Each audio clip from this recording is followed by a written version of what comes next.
Assalamualaikum warahmatullahi wabarakatuh. Perkenalkan, saya Opan Apriansa dari kelas B2 dengan NIM B1D024 10162, Prodi S1 Peternakan Universitas Mataram. Pada kesempatan kali ini, saya akan mempresentasikan tugas makalah dengan materi singkat mengenai demokrasi Indonesia.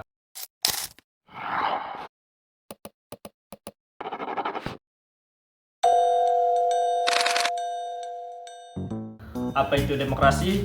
Demokrasi berasal dari bahasa Yunani, yaitu demos yang berarti rakyat dan kratos yang berarti pemerintahan.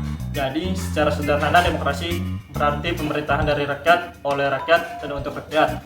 Dalam sistem ini, seluruh warga negara memiliki hak dan kesempatan yang sama untuk ikut serta dalam pengambilan keputusan, terutama melalui mekanisme pemilihan umum atau pemilu. Demokrasi menjadi dasar penting dalam menjaga keadilan dan keterbukaan dalam kehidupan berbangsa dan bernegara.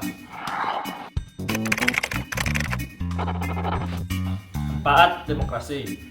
Demokrasi memberikan berbagai manfaat penting bagi kehidupan masyarakat, antara lain kebebasan dalam menyampaikan pendapat baik secara lisan maupun tulisan, kesetaraan hak dan kewajiban sebagai warga negara tanpa memandang status, suku, agama, ataupun latar belakang, menjamin hak-hak dasar manusia seperti hak untuk hidup, berpendapat, beragama, dan berorganisasi, mendorong keterlibatan masyarakat dalam pengawasan dan pembangunan bangsa secara aktif. Dengan adanya demokrasi, masyarakat tidak hanya menjadi objek tetapi juga menjadi subjek yang berperan penting dalam menentukan arah negara.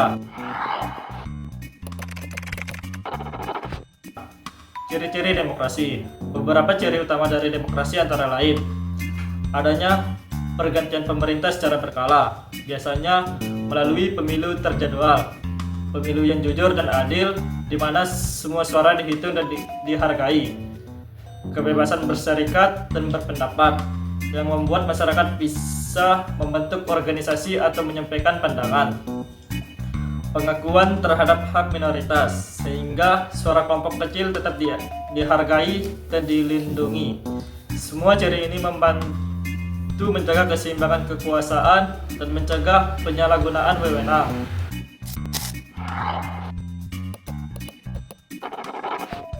Perkembangan demokrasi di Indonesia. Sejak merdeka, demokrasi di Indonesia telah mengalami berbagai fase perubahan. Yang pertama, demokrasi parlementer.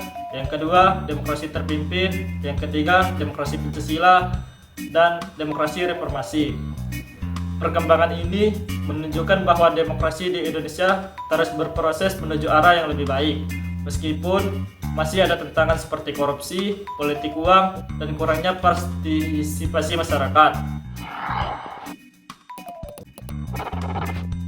Kesimpulan dari presentasi tadi dapat disimpulkan bahwa demokrasi bukan hanya soal memilih wakil rakyat saat pemilu, tetapi juga soal tanggung jawab. Kita sebagai warga negara, kita perlu aktif menjaga nilai-nilai demokrasi seperti keadilan, kesetaraan, dan kebebasan. Demokrasi yang kuat adalah demokrasi yang dijaga bersama, bukan hanya oleh pemerintah, tetapi juga oleh rakyatnya. Demikian presentasi yang dapat saya sampaikan, semoga bermanfaat dan bisa menambah pemahaman kita tentang pentingnya demokrasi di Indonesia.